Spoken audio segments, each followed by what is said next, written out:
27 e 29 de junho, teve fato relevante do HGLG, do CSHG Logística, fundo administrado e gerido pela CSHG, e que já tem 353.299 cotistas.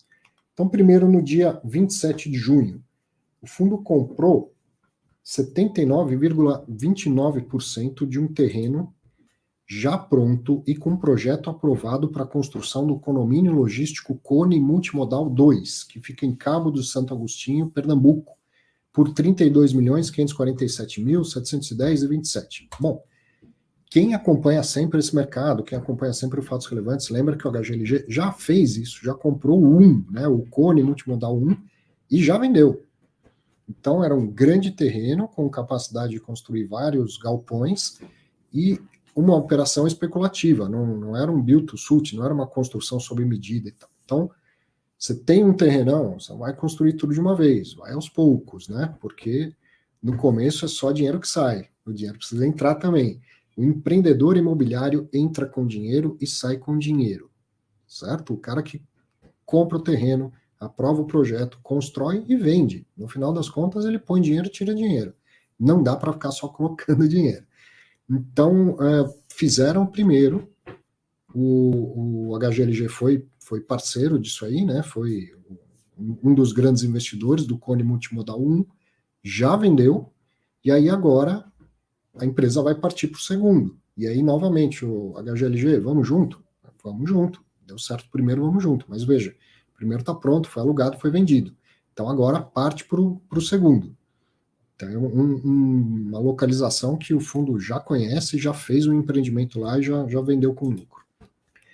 Na primeira etapa, que já está iniciada, vai ser construído um galpão de 41 mil metros quadrados de área bruta locável, em que o fundo deve investir 63 milhões. Então veja bem, o que o fundo comprou agora? 80% de um terreno com projeto aprovado e já pronto, o terreno já está preparado para receber o galpão. É isso.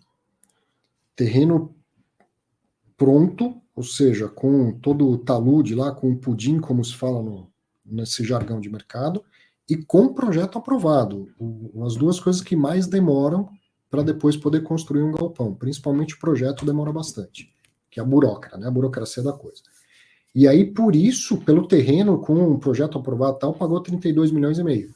Agora, para subir o galpão de 41 mil metros quadrados, vai pagar mais 63 milhões. Lógico que vai investindo isso ao longo da obra. Quando o primeiro galpão estiver 80% locado, terá início a segunda etapa, com construção de um galpão de 26.500 metros quadrados de área bruta locável, em que o fundo deverá investir 29 milhões e 100. Então, o total do investimento vai ser a soma disso tudo aqui. E perceba aquilo que eu falei, né, de um investimento especulativo. Já nesse terreno aqui, que foi comprado, dá para subir 2 galpões. No total, vai subir aí 67.500 metros quadrados, mas em 2 fases. Primeiro faz um de 41 mil metros quadrados, começa a alugar, quando tiver 80% alugado, ou seja, ancorou o investimento, está começando a retornar, aí parte para um novo desembolso para a segunda parte do investimento, certo? O que mais? Portanto, o investimento total será de 124 milhões e 650 mil, né? A soma disso que a gente está falando aqui. 32 milhões e meio do terreno, mais 63 milhões do primeiro galpão, e depois mais 29 milhões e 100 do segundo galpão. O investimento total vai ser de 124 milhões e 650 mil, que dá R$ 2.325 por metro quadrado. E essa primeira etapa já constava no prospecto da emissão como um ativo D2. Lembro de ter visto perguntas na época do início da emissão, de falar assim, da onde o fundo vai colocar todo esse dinheiro, capital 1,5 bi e tal. Tinha lá o famoso pipeline, né? E um deles falava de investimento em construção e tal. Então tá aí anunciado o fato relevante e já deixando bem claro que estava previsto no prospecto dessa emissão. Então esse foi o primeiro do HGLG. O segundo, que foi no dia 29 de junho, foi sobre aquela ação de execução, foi um fato relevante do começo desse mês, de 9 de junho, para receber a última parcela da venda de um galpão no valor de 10 milhões de reais. Então, vamos lembrar rapidinho aqui. Na verdade, foi a venda indireta, né, participação de uma empresa que tinha 3 galpões, um lucro extraordinário para o fundo, uma excelente tira, e essa venda foi feita em várias parcelas, e a última parcela era de 10 milhões, tinha que ter sido recebida no dia 31 de maio e não foi. E aí, no dia 9 de junho, o fundo entrou com uma ação de execução contra a empresa e todo mundo que estava vinculado a ela, fiadores e tudo mais, e anunciou isso em fato relevante. Bom, agora, 20 dias depois, o fundo anuncia que nesta ação de execução, que começou dia 9 de junho, o judiciário concedeu ao devedor um pedido de parcelamento mediante depósito judicial de 30% de valor mais as custas processuais, então já está depositado lá 3.443.000, e pagamento do saldo em 6 parcelas mensais, mais juros legais e correção. O formato de pagamento deferido pela Justiça ocorreu com fundamento no artigo 916 do Código de Processo Civil e não pode ser contestado pelo fundo. E aí você está pensando aqui que esse tal de artigo no Código de Processo Civil, que eu não sabia nem que existia um Código de Processo Civil. Vamos lá, eu coloquei em azul aqui porque eu fui copiar e colar o artigo 916 do CPC.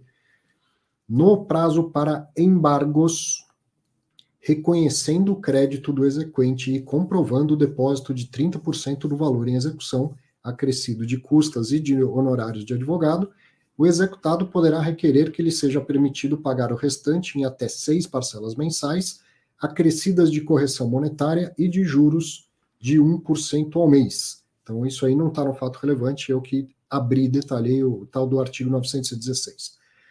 O valor total a receber, sem considerar as correções, representa um lucro caixa de R$ 5.231.391, que equivale a 22 centavos por cada cota. Então, nessa última conta, o fundo já está considerando receber tudo. Fato é, vai receber, isso pode ter sido até uma estratégia do devedor, já todo orientado com o CPC debaixo do braço, fazendo conta. Ó, em vez da gente pagar tudo agora, vamos ganhar um prazo para pagar. E depois a gente, então, ó, era para pagar dia 30 de maio. Fez um depósito judicial no dia 29. Possivelmente no dia 29, se não no dia 29, 2 dias antes. Então já ganhou mais quase 30 dias de prazo, certo? 30% acrescido do custo do processo lá. E depois o saldo, 70%, ele vai pagar em 6 parcelas ao juro legal que a gente viu aqui pelo CPC, que é de 1% ao mês. Ora, com a Selic a 13,75% ao ano, 1% ao mês é um bom custo. Então, arrisco dizer que isso tudo foi uma estratégia, porque se o devedor não tivesse para pagar, não ia ter para pagar 30 dias depois, né? Então, o fato tá aí, agiram rapidamente, entraram com a ação de execução, e os devedores foram hábeis também em aproveitar um dispositivo lá da nossa regulamentação, da nossa legislação, que permite que eles façam isso. Então tem que ser antes da sentença, então fase de embargos antes da sentença, então eles estavam lá, eles tinham prazo para apresentar embargos, para apresentar uma defesa, para dizer, não, a gente não deve nada disso, ou a gente deve, mas o valor não é esse, tal. Justiça aí seus recursos. E o que diz esse artigo? Ó, se nesse momento, ao invés de apresentar embargos, você disser que deve de verdade, né, você assumir que deve, e já pagar 30% depositando na justiça, você tem direito a pedir o parcelamento do saldo em 6 parcelas, e corrigidas aí pelo juro legal. O juro legal está escrito lá que é 1% ao mês. Bom, 1% ao mês fica barato. Lembra que a gente falou lá das dívidas do Mint? Dependendo da situação, dependendo da época nesse país, a dívida pode ter sido feita a um custo caro ou a um custo barato, né? Na circunstância atual, com CDI a 13,75, 1% ao mês é uma ótima taxa. Quem que consegue dinheiro emprestado a 1% ao mês? Não é? Então, é possível que tenha sido até uma estratégia do devedor. O que importa é, o fundo vai receber, já vai levantar esses 30% rapidamente, rápido na justiça, não é rápido que nem mercado financeiro.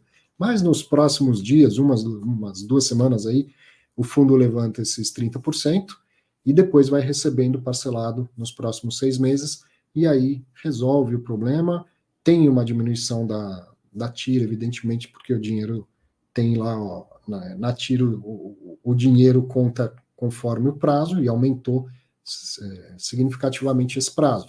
Mas também tem uma querela aí de 1% a mais. Então depois, muito provavelmente, eles divulgam novamente a tira. Não me lembro de cabeça, mas já tinha sido uma tira assim, excepcional.